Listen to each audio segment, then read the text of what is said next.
Hello and welcome to the making of video tutorials. My name's Barry Beckham. I provide my videos completely free on YouTube and via download from my website. Some of those older videos, like those for Photoshop CS6 for example, are only available for download from my site. I'll link to that below. I feel the need to say that I receive no payment whatsoever from YouTube or from any other source. I have no sponsorship deals at all.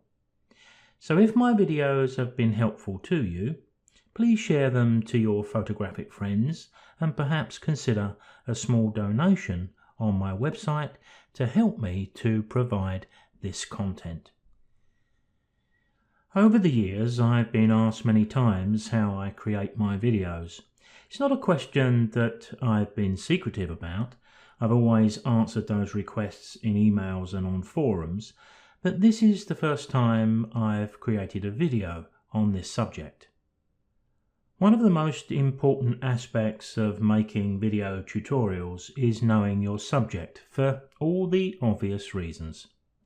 Generally, I'll only make videos on software or subjects that I know either very well or extremely well.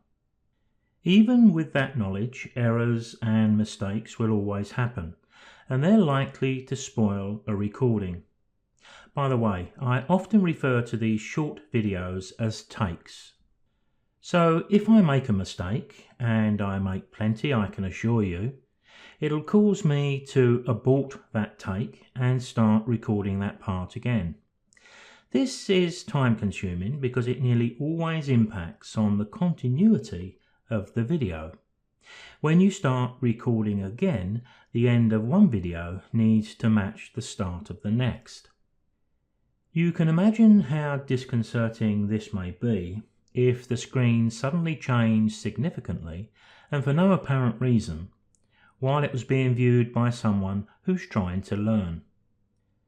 Rather than give the viewer the confidence they're listening to someone who has something to offer, the reverse is likely to be the case. Having said that, there are some ways around small errors by using transitions between each take, but too many of those could just be annoying. So what's the broad brush approach to making a video tutorial? Something like this. Well, it's done by recording a series of shorter takes, and you can see 6 of those at the top left in the media bin of Camtasia's studio window. When we've done that, we can drag them down into the timeline below and stitch them together just like a Hollywood movie or any TV program. Now, as you can see here, it's very easy to just drag any of the takes down into the timeline below. If you've ever used software such as Pictures2Xe slideshow software, ProShow Gold, maybe PTE AV Studio, or practically any video editing suite, you're going to see a lot of similarities here. If you look over at the left-hand side, you can see most of the tools, annotations, transitions, behaviors, etc. We have the media bin. We have the mini player, which is in the center of the screen where we can see exactly what we're doing, and of course the timeline below. And this software will allow us to bring in videos, still images, clip art, almost anything to make into our final video. A question I've been asked many times is, do I use a full script before I start recording my videos? Generally I don't, but it's a valid question. Do we use a full script, memory jogger points, or do we just go for it and make the recording? I think that's going to be up to you. It's one of those personal things depending on how you like to work and what works best for you. But if you use a full script, it can be a little bit stilting. Memory jogger points are pretty good because it does make sure that we hit all the important points. But if we know the subject well, there's nothing wrong with just going for it because that seems to sound the most natural. Now, the way I tend to work is to record a few takes to maybe just get past the introduction, and then I begin the editing in this studio window. Then I'll record the next take and apply it to the previous in this window. That way I can review it at the same time. It allows me to spot unforced errors quite early, and the worst that's going to happen is I'm going to have to re-record the previous take. But working this way also helps me to avoid continuity errors, because you spot them before they become a problem. The sort of things I'm thinking about here is where was the cursor positioned at the end of the last take, and what window or screen did I have open? Have I got it set up correctly, ready to move on to the next video recording? Now, I said a few moments ago that the use of too many transitions can get a little annoying, but in fact it's the very thing I'm having to do here. Because when you think of it, I've only got one program on my computer. I'm having to use it and set it up to record the screen for you, but then I'm having to come out of that screen, reload my project, the one that you're listening to now, and continue with the production of it. So it can get a little bit tricky my end, so forgive me if you do see more transitions than you would care for. It's one of the things I have to do in this situation. Preparation is one of our most important steps. There's nothing worse than watching a video or a live demo where the presenter has to search all over their computer for the content they need to be able to demonstrate smoothly and confidently. I've been using Camtasia screen capture software for some years now. This is version 9, which isn't the latest version, but it doesn't change much, and this does all that I need. Generally, screen capture software will capture a portion of the screen that you define, or it will capture the entire screen. It will also record your microphone, assuming you have one plugged in and it's working. It will also record your PC internal sounds. Now, sometimes we would want to turn them off, which we can do with Camtasia. But in my situation, where I sometimes demonstrate PTE AV Studio, if I wanted to do a little on-screen review and the music needs to play, then of course I need not only my microphone, but I also need my internal sounds to be recorded, which then means I have to listen to everything via headphones, because it gets quite technically awkward if you don't do that.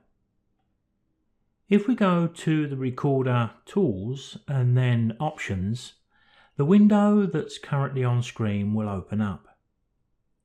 Now, as you can see, there's 4 tabs to this screen. There's nothing in here that's overly difficult, but I cannot actually go through and record a screen capture video, because as soon as I hit the record button or F9, then my access to these windows is removed. So to bring them up on screen here, what I've done is to use screen grabs. Now, once we're ready to make our first recording, we'll see the recording panel generally at the bottom right of the screen, but we can move it anywhere we wish. As soon as we hit the big red record button or we hit the F9 key, that panel can be programmed to disappear. And if we're going to record the entire screen, of course that's what we're going to want. Now, it's not a bad idea to allow a few seconds to pass before you start speaking. Capture a few seconds of your video before the speech starts, and the same at the end.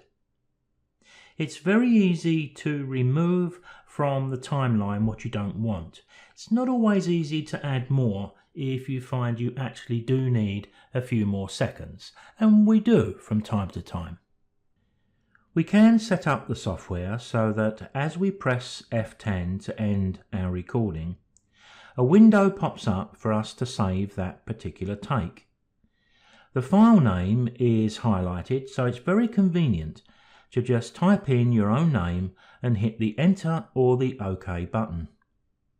That take is now saved, and the recording panel will reappear ready for the next recording.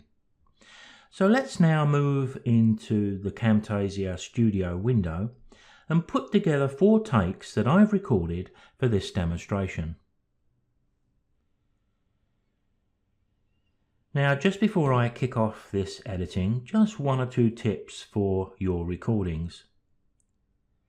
There is a tendency for our voice to reduce in volume at the end of a recording clip and to be higher at the start. Now, we can compensate for that in the software, but if we are aware of it while we're actually recording, we can go quite a long way to avoid the worst of it. I think I've already said that we should allow a few seconds at the start and the end of each recording before and after speaking. It gives us a bit of flexibility when we get into this window.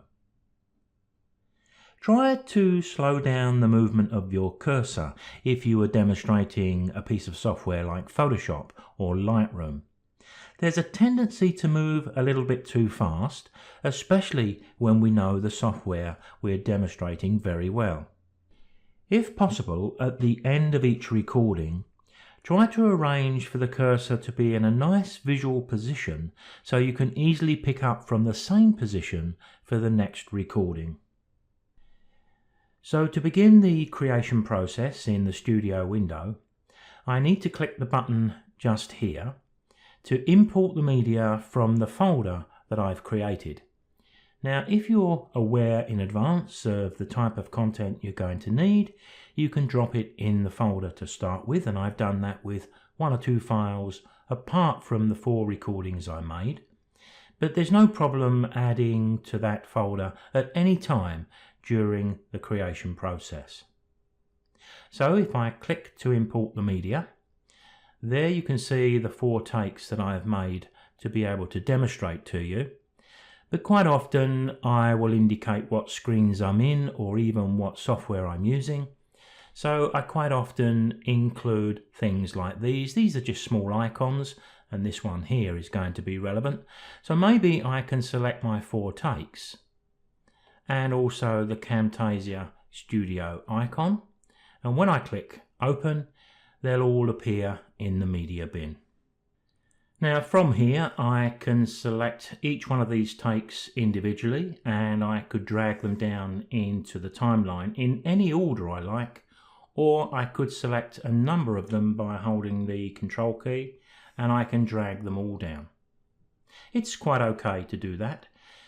Generally speaking, I find that I need a little bit of space on this timeline, so I generally touch this little plus sign here a couple of times, and as you can see, it expands the timeline and makes it a little bit easier to work with. When we make a recording, the visual track is separate from the microphone created audio. But when we drag the take from the media bin into the timeline, as you've just seen, they both come together. Now this is a good thing because sometimes we may need just the visual part of the recording and sometimes just the audio. So without making any selections within the software, I can select any audio and I can move it away or remove it completely with the delete key.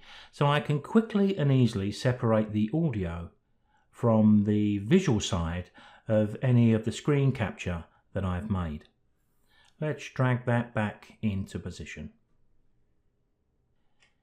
Now you would have just noticed that I used a transition here to spin the screen round. We'll take a look at 1 or 2 of those in a moment, but I've used it here because I had to leave the screen we're currently viewing, and when I come back, the zoom factor here had changed very slightly. So although I'm looking at the same screen at the start of one take, it's very slightly different from the end of the previous. So I've hidden that by just spinning the screen around. So what do we need to do next? Well, we need to have a look and listen to the start of the sequence, because many times we need to do a little trim from the start. Sometimes there's a little bit of a blink on screen that we may want to delete. So with my cursor hard on the left hand side, I'm going to press the play button, and we're just going to take a look in the player above and listen just for a few seconds and decide what we need to do. Hello and welcome to this video and Camtasia 9 Studio. Well, did you notice a slight little blink of the image above just when the cursor started? Let me put it back, and if you look carefully up here, I'll play, but I won't get to the commentary this time. See that little blink? So what I'm going to do here is put my cursor at the start, and I'm going to drag that little red tag to the right to highlight a section of my audio and my screen capture, and I'm going to hit the delete key. Once I've done that, I'll click and drag to select both of them and drag them back to the start, because that should fix the problem. Let's take a look. Hello and welcome to this video and Camtasia 9 Studio. This is our video editing window, and everything we need is here once we've got one or two recorded video takes made. And there at the end you can see a few seconds which I've got the opportunity to trim back as much as I like. So I can move on to the next take. I'm going to slide along a little bit, click and drag, because what I can do here, now I know that the end of that is pretty good, I can just move my cursor to this position, press play, and just look at the jump between these two. Because if I've made a wild mistake, the vision part of this take is going to be seen instantly. It looks to me to be about right. So what I can do now is just trim back what I don't want. You can select each of these, move the cursor over the end, and you can make an adjustment that way.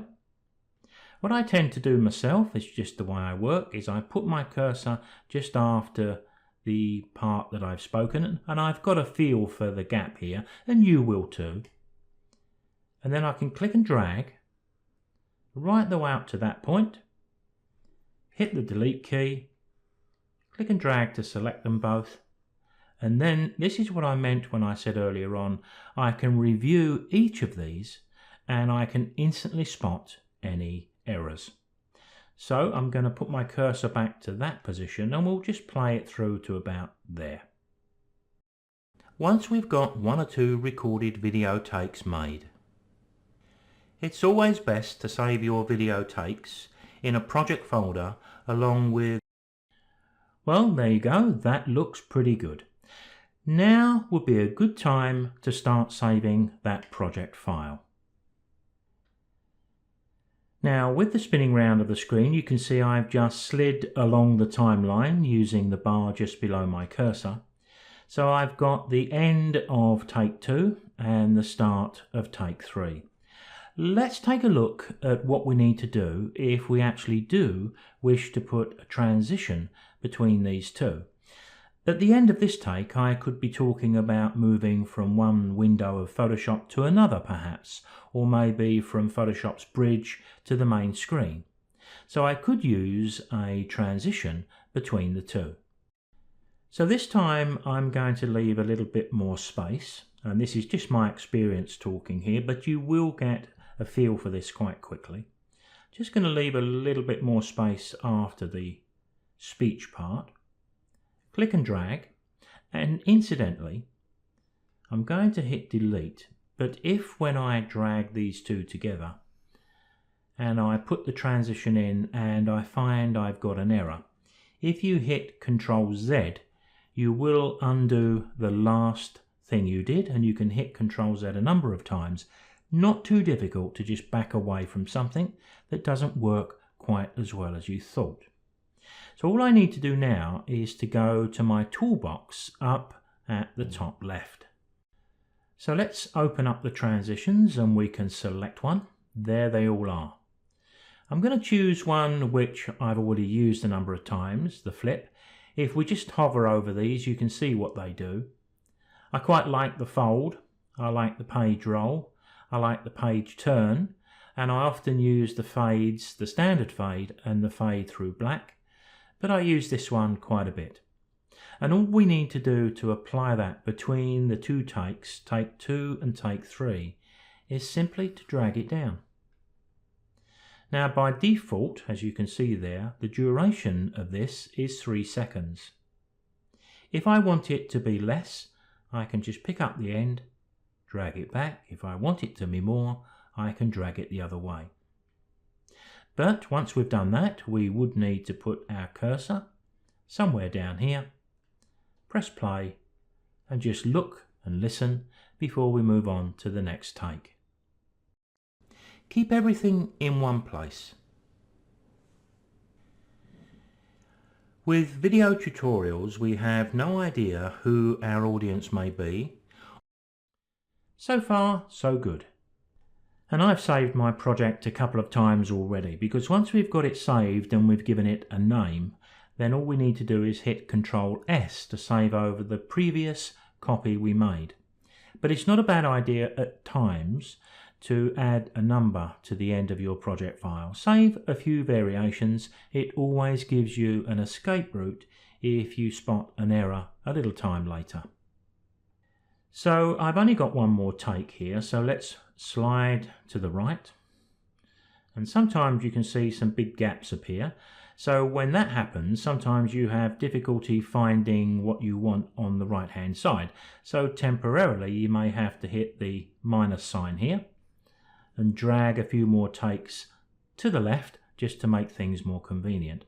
Put your cursor where you're about to work and then hit the plus a couple of more times and it'll more or less stay in the position you're working. So I'm going to move my cursor just a little bit past my speech there. Click and drag and do the same thing there. Highlight both and drag them forward. Then I'll select one of the others. Let's choose page turn here. And I'll just give this a little try by putting the cursor at that point and once again pressing play. That may not be understood by your viewer. I spend a fair amount of time making sure the sound quality of my videos is good. There we have it. Now with my use of that transition once again, you can see that I've changed the window just a little bit. My audio track and my screen grab is nicely tucked along the bottom, so we've got a very large screen to view above.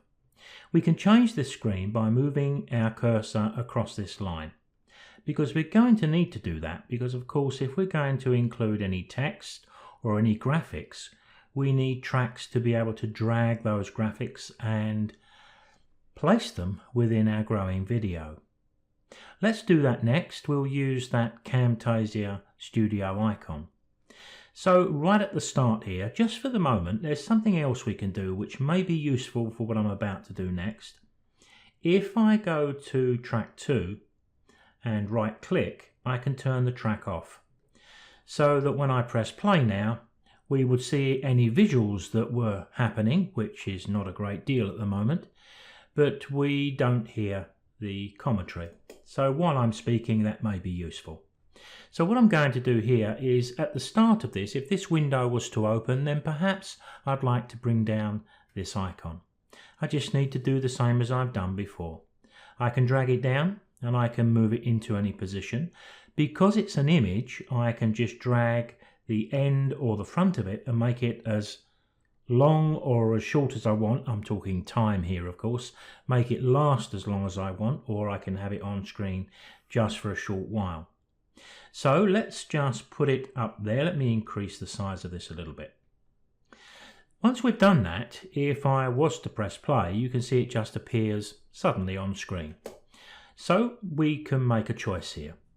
First of all, we can apply some behaviors. If we go to the behavior option from the toolbar, you can see we have quite a number there, and I'm sure you're capable of trying some of these. Let's just take the sliding just as an example here. If I drag that down here, it's now added to this little option here. So if I wanted to remove it, I can highlight it and delete. But now you can see what's going to happen. It'll stay there for the duration of whatever I've set, and it will fly off generally on the other side of the screen. But we do get the opportunity to make changes to this. And you'll see the way we do that if you look up way to the right there. For example, if I go up to the option here, we've got some options there for scale and opacity and to rotate. Generally speaking, I'll do that in a moment, and I'll do it a little bit more intuitive, I think, than using these. This one I think is the most obvious choice, because when that icon appears on screen, we've got an in, during, in other words, why it's sitting on the screen, and what it does to leave the screen. So when it comes in with a speed of 83%. Well, if I wanted that to be a bit slower, I could just drop it down to 50 using either the slider, or as I tend to do, I tend to overtype the value. So that's pretty good. During, it fades on and off a little bit, and I'm not too keen on that personally. So I usually go in and just say, no, do nothing during the time it's on the screen. But then out, do we want it leaving the screen? If the icon's going to be positioned on the left, do we want it traveling right across the screen on the right? Well, it's personal choice all the time, but I could have my direction adjusted so it goes back off the way it came, and I could even reduce the speed again. So now if I go back down and put my cursor somewhere in the middle, I can pick up the corner of my icon with the bounding box there. I can make it smaller, and I can drag it into the position I'd like it to show. Nice little convenient spot up there maybe. So as the screen opened,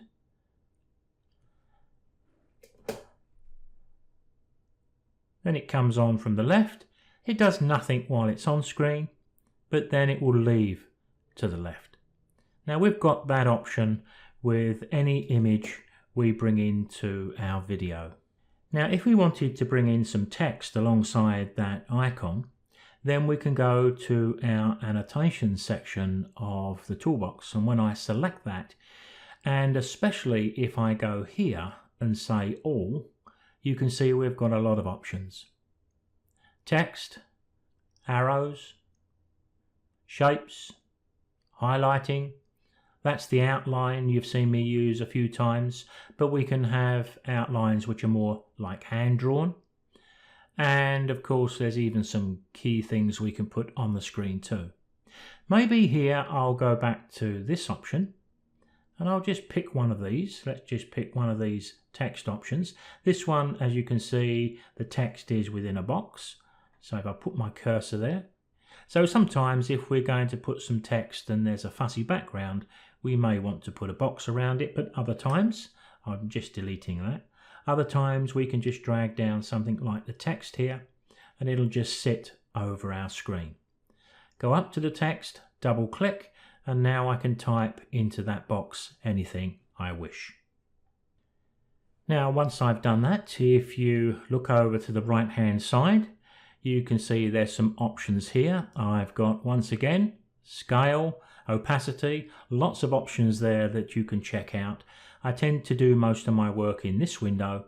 For example, if I wanted to change that to a green color, I can select green. I can pick it up and move it, much the same as before. And I can adjust the scale here and the usual options you'd see whenever you're creating text. But once again, on that text, we can apply behaviors. So I could have jump and fall. Let me give you an idea of what that's going to look like by putting my cursor just before.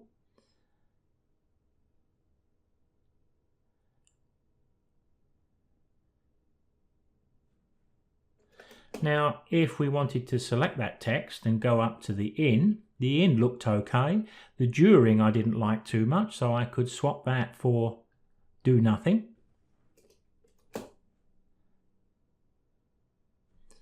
You get the idea.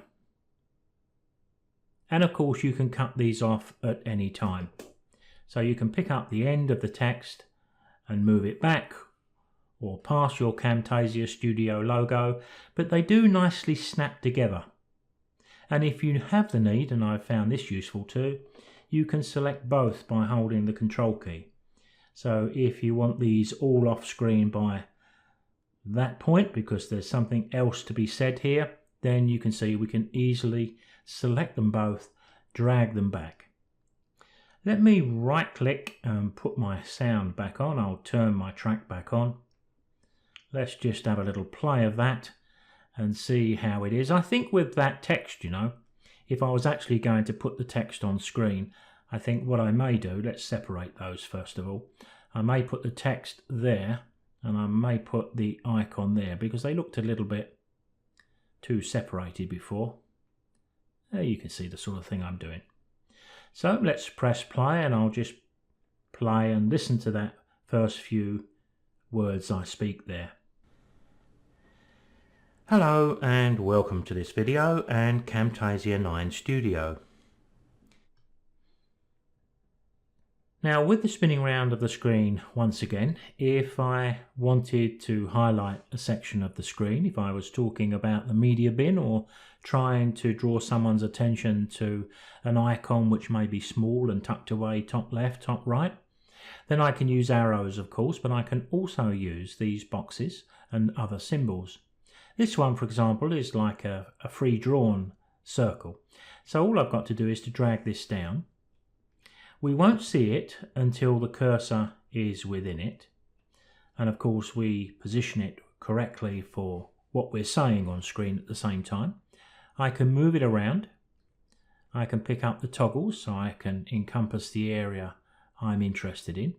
Now this will draw the circle for me. So if you look over on the right hand side to the options, the draw line is very fast at 1 second. I tend to find 2 or 3 seconds works best for me, so I'm going to take a guess with 3 seconds here. And of course we can leave it at the default red, but we've got all the colours here. And I'm not entirely sure why I standardise on this colour, but I tend to do that. Now what it's going to do is to draw on screen, so it will draw. I won't play it because you'll hear my voice down here. It'll draw on screen the shape you can see, but at the end it'll disappear rather abruptly. In actual fact, I can probably show you that by just putting my cursor there and pressing play. Incidentally, if you have noticed my playing start and stop without me touching the play button, the spacebar does that as a shortcut. See it just snap off the screen. So at this end we may want to go to our transitions perhaps and say okay, fade it out. We certainly don't want to fade it out over that time, so we drag that down. So take a look. Just looks a little bit sweeter when it fades out, even over, how long is that? Oh, so short you can hardly measure it, 0.2 or something, but it's working fine visually. And then of course we would position this exactly where we want it. We'll take a look at this entire length of takes that I've recorded here in a moment or two. Now moving further along my timeline here, there are times when I think the viewer has a little bit of difficulty following the cursor because we're working with high resolution monitors these days. The option you can see here found in the cursor effects can be quite useful. You can see we can magnify the cursor, we can use a spotlight. I tend to use the cursor highlight, but as always it's going to be a personal choice. But if take number 4 was the take I needed my cursor to be defined, I can do that by simply dragging it down onto that take.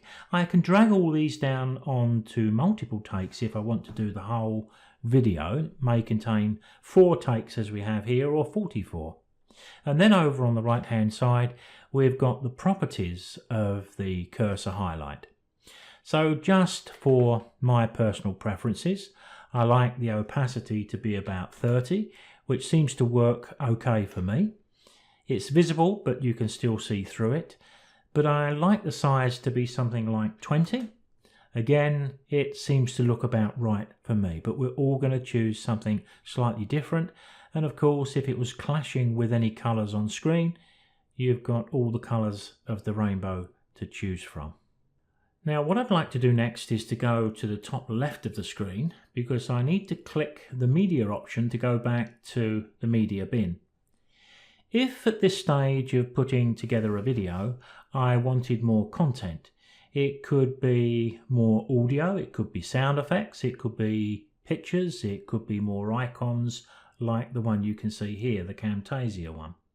In that case, I need to go to the little plus down at the bottom left here and choose Import Media.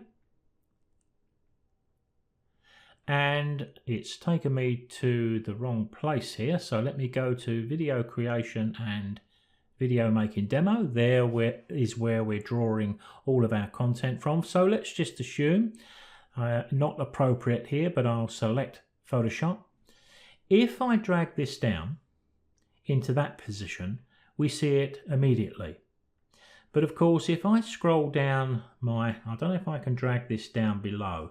I can't do that, but I should be able to right click and insert a track below. If I were to drag this below, then of course it becomes invisible because it's hidden by the recorded track you can see here, the screen grab, the screen capture.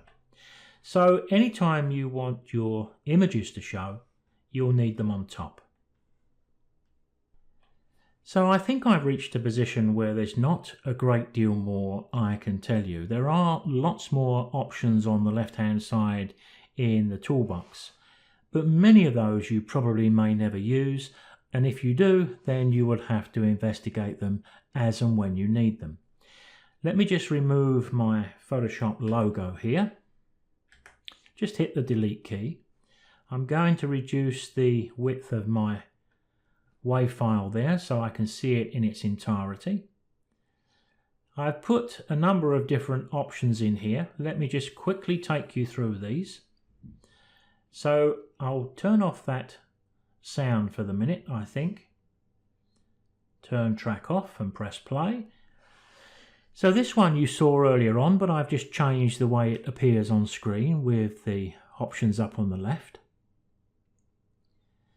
Then we see the sketch motion oval and a little bit of text to go with it. I'll skip on to the next one. And we can use arrows and we can have them appearing on screen in a number of ways, as you've seen, because we can add effects to whether we're putting on text, arrows, icons, pictures, anything we wish. So I think what I'll do here to sort of bring this video towards its close is to turn that track back on, put my cursor back to the start, and maybe I'll just let this play. It's only 1 minute and 15 seconds. So let's see how it's going to work. Hello and welcome to this video and Camtasia 9 Studio. This is our video editing window, and everything we need is here once we've got 1 or 2 recorded video takes made. It's always best to save your video takes in a project folder along with any other content you wish to use in the final video. Keep everything in one place. With video tutorials, we have no idea who our audience may be or what their skill levels are. So it's quite important not to use abbreviations or use jargon that may not be understood by your viewer. I spend a fair amount of time making sure the sound quality of my videos is good. I do this because, personally speaking, I cannot bear to listen to podcasts or videos where the sound quality is bad. In those cases, I'll be reaching for the escape key, and I doubt that I'm alone in this view. Now, of course, we should be saving our project file all the way through, and sometimes it's a good idea to save multiple project files, as I've suggested. But when we're ready, we can go to the share option at the top right and create the video we require. Now, just before we go ahead and create the video, I should say one or two words about the audio, I think. If we select the audio, and here I'm selecting the audio from the fourth take, we get a green line which defines the volume. Obviously it's at 100% at the moment. We can see that if we look up at the top right. But we can pick up that line and we can drag it down. So if we wanted to reduce the volume, it's very quick and easy to do, and Control Z will set it back. But what I can also do, if we make a mistake with any of our commentary, which is inevitable, let's say I wanted to just re-record whatever words we can see there. I can put my cursor on the line and double click and it leaves an anchor point. I can make another one alongside it, then up here I can make another one and another one. Then I can just drag those down. So what I've effectively done is just got rid of a defective piece of commentary. What I now may want to do is to re-record that section. If I do that and it's going to appear with take 4, then I generally label it 004 S for sound. If I just want the visual part, then I would call it 004 V. So coming back to my media bin, if I hit the plus sign and import the media, I need to go into where I'm working once again. There's the little take that I've created just for this part of the demo. 004S, when I drag it down, it still contains two parts, but if I just select the visual part and delete, I can nicely position any of the text nicely in between, and when we actually create the video, it's all going to look and sound pretty good. So with the spinning round of the screen, and I do apologise for the number of transitions you've had to endure, we can go up to the share option at the top right, and the option we want from the custom production is new custom production.